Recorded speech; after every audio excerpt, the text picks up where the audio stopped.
Hello, all. Welcome to the Model Way podcast, where we inspire, motivate, and teach both new and seasoned models industry standards. We give you news and education.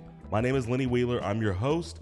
Tonight, we're going to be talking about agencies. How important are agencies, and what's the difference between a boutique agency and a big box agency, or a popular agency that's on the screen and they're in the limelight a lot? You know, you've got your examples like Wilhelmina, Ford, Next, New York Models, LA Models. Those are some of the very few of the big box agencies, but we're going to talk about what the difference is and why you should choose one or the other. It's both personally, mostly personal preference, if you will. You know, a lot of people do like the big box agencies because I'm going to give you some examples. They do give you exposure. They're going to give you a lot more exposure. They have worldwide exposure. They have a lot of models as well that go with that. So there's going to be some pros and cons that go along with it that you're going to have to be aware of, that you can just actually check out.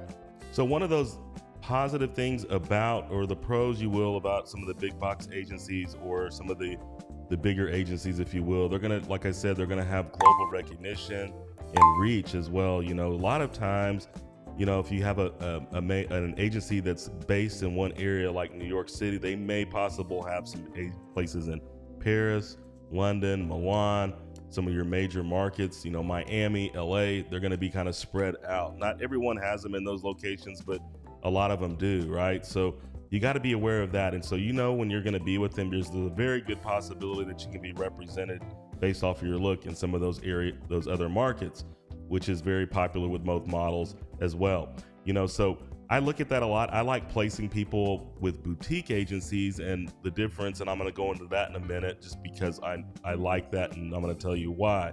You know, you're going to be looking at, they're going to also have, you know, things like top clients and bookings and brands that they're going to probably work with most of the time. And so in order to get into those and try to see some of these brands and get in front of some of these brands, you're going to have to be with one of the agencies. Sometimes it's a boutique and sometimes it's a big box agency, if you will.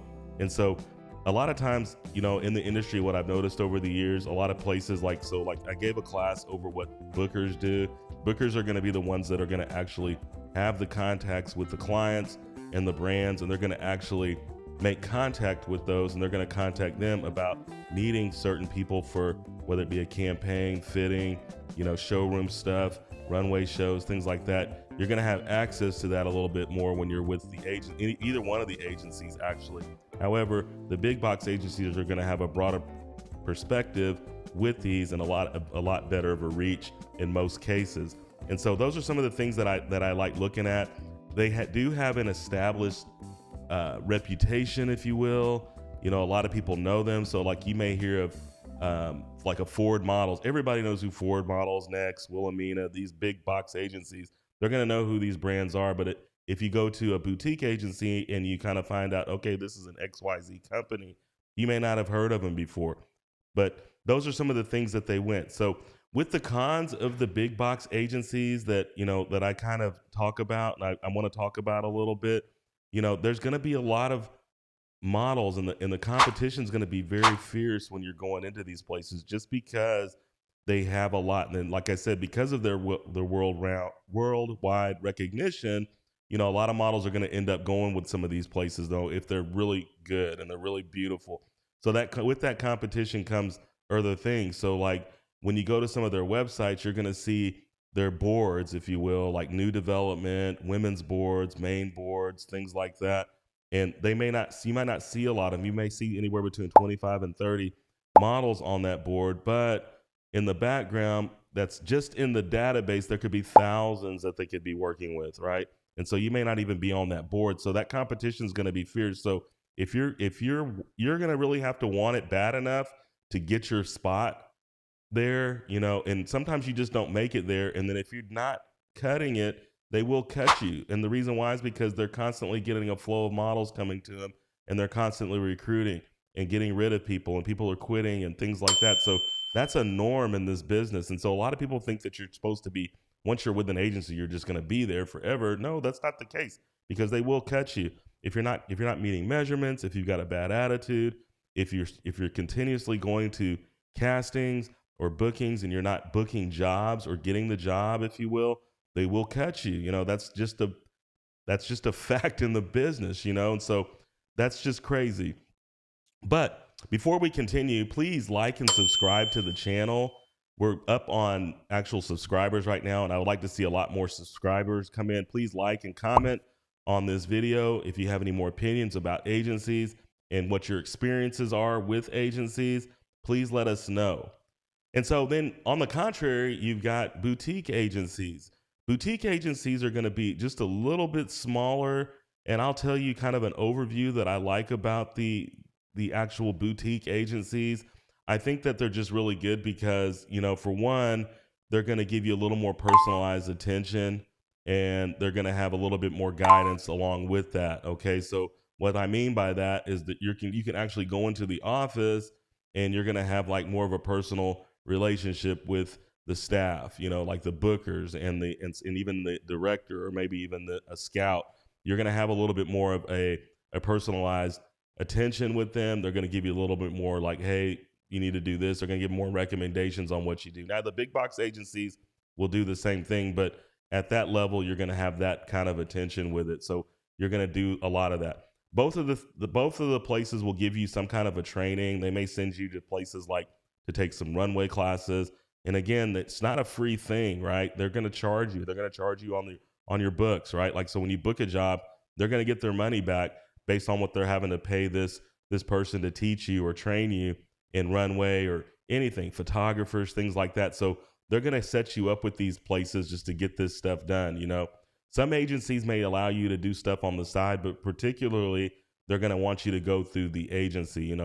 I remember when I was shooting a lot in New York and I would go to some of the bigger agencies like Wilhelmina and things like that and do portfolio shoots for the models and test shoots and things like that. I would have to go through the scout or the new faces development department and deal with that person in order to get a good shoot. And when if they paid me, or if I was just testing, they charged the model back on the back end to make sure they got their money. So if any point in your mind you think that agencies are like, I get people tell me all the time, okay, Lenny, if it's an agency, then why should they charge me? I shouldn't have to pay. Well, you're going to pay. Like there's fees that are involved and people have to get paid. So the agency just doesn't fork out money. They're putting their investment in you in the front end so they can get a return of investment back on you and the product that you've got.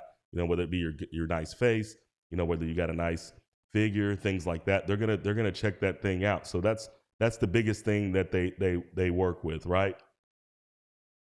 And so with the other pros, excuse me, with the other pros that come with the boutique agency, there's going to be a little more flexibility. So they may be the ones that will allow you to do things on your own time and let you do, a little bit of freelance on the side. And that's not all the time. That's not the majority of them. The majority of them are going to have some kind of exclusivity with them that you can just continue to follow on. But for the most part, a lot of them will let you have a little bit of flexibility and things like that. And there's an opportunity for exclusive representation. Now, sometimes they'll work on trying to place you in other markets.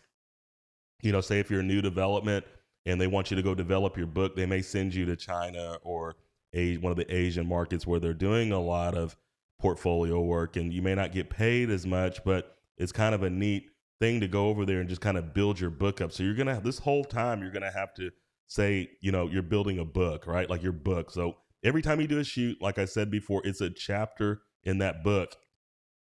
The chapters get better as you go until you get to the conclusion, which is your final look. And you're like, okay, this is what I got.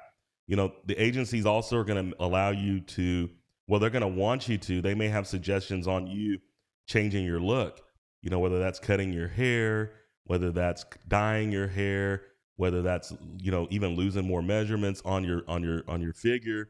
There's a lot of things that go along with that people don't, consider when they're doing. They think they can just go in like they are and be like, okay, this is who I am. But no, they're trying to give you a look that distinguishes yourself among the crowd. So you don't have the same look as everybody else, and you get a little bit more of a stronger look. If you have a very strong face or strong features, they're going to want to show that off. And the best way to do that sometimes is cutting your hair.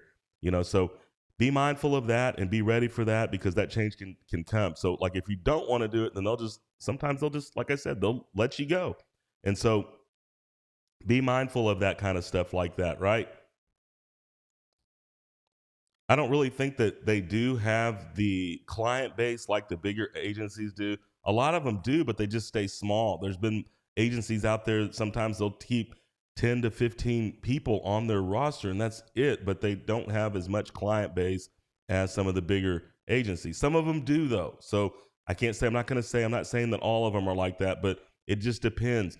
Everything that you do in this business and you're going out shopping for agencies or you're looking for an agency, you need to do your research on them and kind of see if your fit looks into that fit with the rest of the models that are on those pages there. And if it's not, then, and if you've got a distinguished look, then you need to kind of submit.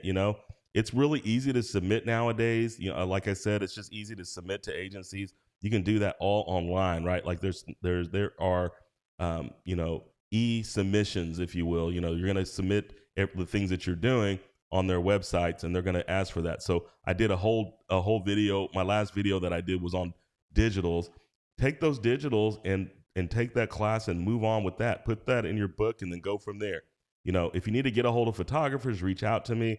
I know them. I do it myself, and I can help you walk through that and help you get the right looks that you're needing, right? Some of the things that you're going to have to look at when you're deciding on your agency is, how do these agencies pay me, right? Like, how do they pay you?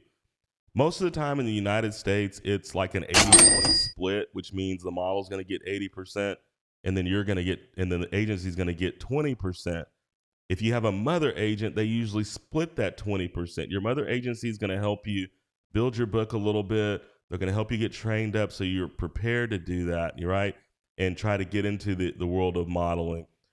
Submissions, no, not submissions, but like the contracts, when you're doing the contracts, usually they can be for about a year, usually, or 2, or maybe even 3 years. Sometimes I've seen them go up to 5 years on some places, and that's going to give them typically the right to go ahead and release you at any point if they feel like they want to release you, right?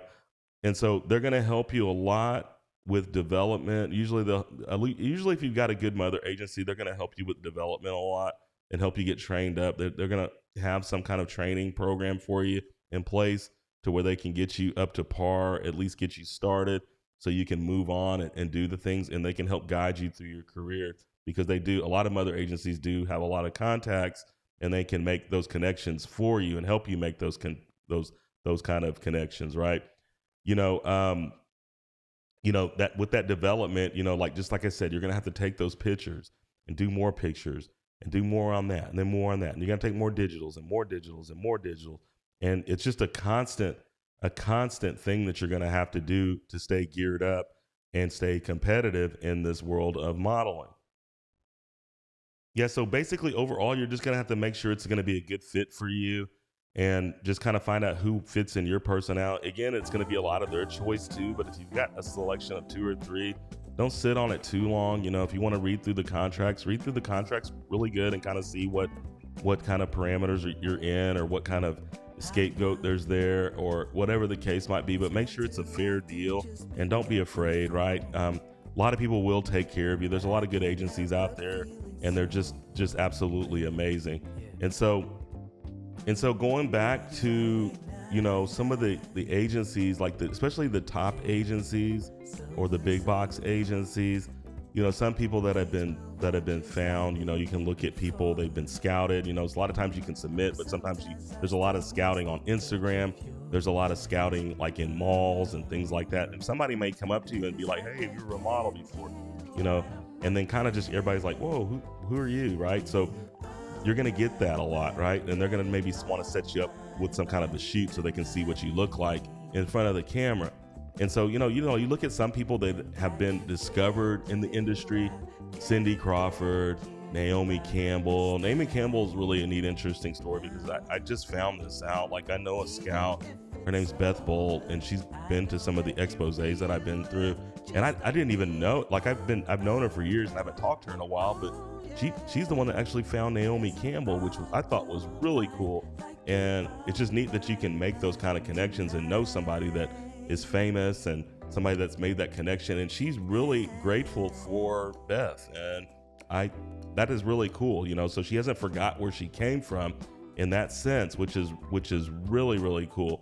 And so those are some of the key people, like you look at people, that have thrived in boutique agencies, people like Ashley Graham, she's a plus model, Candace Swainpole. There's some really good agency success stories and award-winning campaigns that these models have done. And it's just really neat to see them, how they have progressed in their careers. And I kind of follow all these models to this day. Hopefully one day I can have Naomi Campbell on the show. That would be actually a dream. So I can kind of talk her through her journey and kind of just get a little bit of motivation there. And I hope she hears this one day, but that's wishful thinking, but it could happen, right? So anyways, I just kind of want to wrap that up, and just remember, guys, just make the right choices in what you're doing with your agencies and kind of look for the one that fits your personality. There's a lot of them out there, and I hope that you have some good successes with that. Please keep thriving, keep thrusting forward and getting what you want out of your dreams in modeling.